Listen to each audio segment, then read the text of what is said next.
Ketika beberapa saat yang lalu, dua negara bertetangga, Kirgistan dan Tajikistan, bedil-bedilan ditambah berita Israel serang Masjid Al-Aqsa di penghujung Ramadan, asli murka hati seorang Sontoloyo ini. Tuh bener nih, dunia nggak berhenti dibuat ketidakstabilannya. Jadi mendadak pada ingat, Bosman pernah mengingatkan, sama Trump, Israel jadi diem dan ngajak damai. Dengan Biden, Israel jadi balik kampretnya. Globalis memang maunya perang, dunia nggak damai jadinya. Oke, kita bahas lebih dalam dengan mundur sebentar. Dalam sebuah buku yang berjudul The Economist at War, karya Alan Bollard, terdapat informasi yang membuat saya ngayal. Berhalu untuk kesekian ribu kalinya. Halunya seorang Sontoloyo ini mudah-mudahan sama dengan halunya Bung Karno ketika membuat buku kumpulan tulisan di bawah bendera revolusi atau bukunya Hitler, Mein Kampf, Perjuanganku. Dalam buku The Economist at War tersebut juga menguatkan bahwa MMT, Modern Monetary Theory, yang terlahir dari ide para ekonomis yang melakukan cost accounting biaya perang sebelum Inggris dan Amerika masuk ke Perang Dunia Kedua. Buku The Economist at War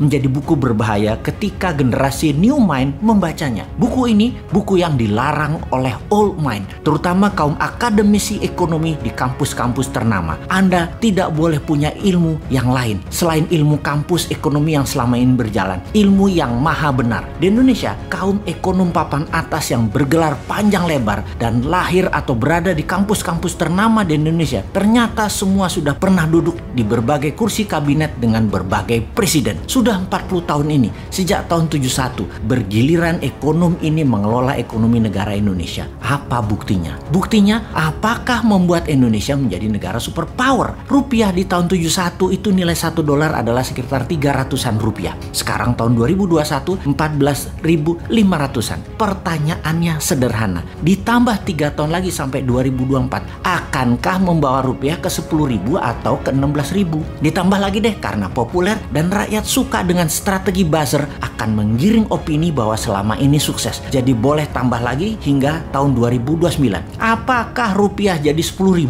atau 20.000 terhadap dolar ditambah 5 tahun lagi itu? Akankah membuat Indonesia di tahun 2029 GDP per kapitanya menjadi 15 ribuan dari 4.200-an sekarang? 7 tahun ini, ekonom terkenal yang menjabat tersebut hanya bisa menumbuhkan dari 3.700 ke 4.200 GDP per kapitanya, atau hanya tumbuh 20% dalam 7 tahun, atau tiap tahunnya hanya 3%. Padahal janji sucinya dulu adalah 7% per tahun. Untung piara buzzer yang anggarannya besar untuk membangun narasi dan menekan rakyat dengan pajak. Selama ini berhasil pencitraan tersebut sehingga kemahasuciannya para pejabat tersebut tetap terjaga. Kembali kita ke cost accounting. Apa itu cost accounting? Kita coba sederhanakan menjelaskannya. Bener deh, bernegara memang tidak sederhana. Namun dasar bernegara kita semua harus tahu. Setiap tindakan yang diambil oleh pemimpin atau pemangku kebijakan adalah bagaimana keuntungan sebanyak-banyaknya untuk rakyat.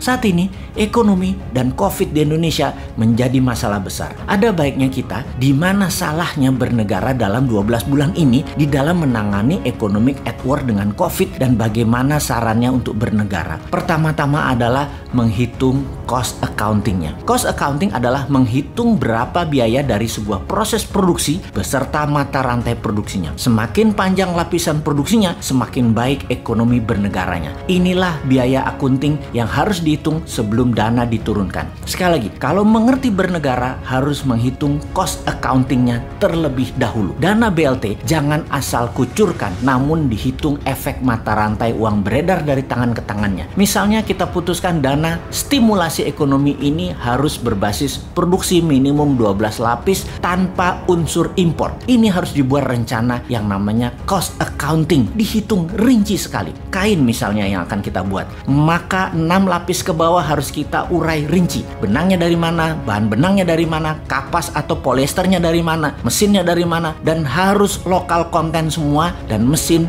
Dibikinnya juga di mana? Bahan baku harus lokal buat kain. Mesin boleh tiru dan ngopi mesin negara lain. Tiru modifikasi atau tiru plek. Sikat aja, no rule. 6 lapis ke atas yaitu jadinya bahan bakunya, kancingnya, resletingnya, kerahnya, distribusinya, seterusnya dipecah 12 lapis. Barulah dana bantuan tadi diberikan untuk memberikan efek positif ke pasar, ke produksi, dan ke ekonomi. Masa hal beginian nggak ada sih yang ngitungin cost accountingnya? Dulu jadi pejabat makan sekolah bernegara apa enggak sih? Jadi terbukti ekonomi minus 4 kuartal berturut-turut. Padahal Bosman bicara begini sejak 2 kuartal yang lalu yang mengatakan kalau begini terus cara mengelola ekonominya maka 4 kuartal bakal minus. Sekali lagi, jangan salahin COVID-nya, salahin cermin. Kenapa di rumah sama di kantor nggak ada cermin? Jadi nggak pernah ngaca. Sekarang kita lanjutkan menjelaskan strategi Newmind mengatasi saat ini. Mengatasi hal ini dengan diawali pelajaran sejarah di tahun sebelum Inggris dan Amerika menyatakan ikut perang dalam Perang Dunia Kedua. Para ekonomis tadi melakukan cost accounting yang teliti, yaitu berapa biaya yang dibutuhkan untuk Amerika dan Inggris menang perang. Berapa besi dibutuhkan, benang dibutuhkan, kain dibutuhkan, aluminium, makanan, manusia yang diterjunkan langsung dari bahan baku,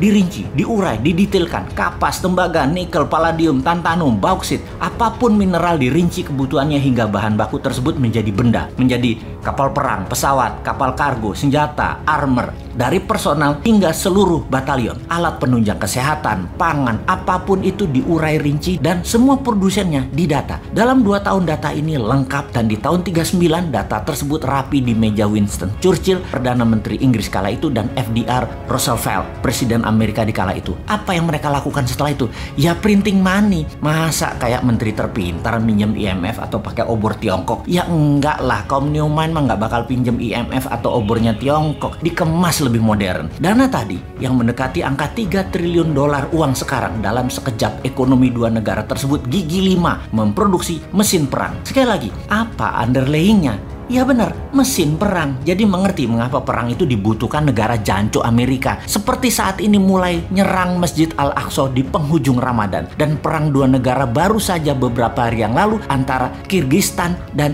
Tajikistan. Pokoknya dunia gaduh aja sama Demokrat kalau jadi presiden. Dan sekali lagi, mereka anti-Trump karena mereka termakan propaganda politik globalis di belakang Partai Demokratnya Amerika. Baru nyadar ketika COVID tidak selesai saat ini.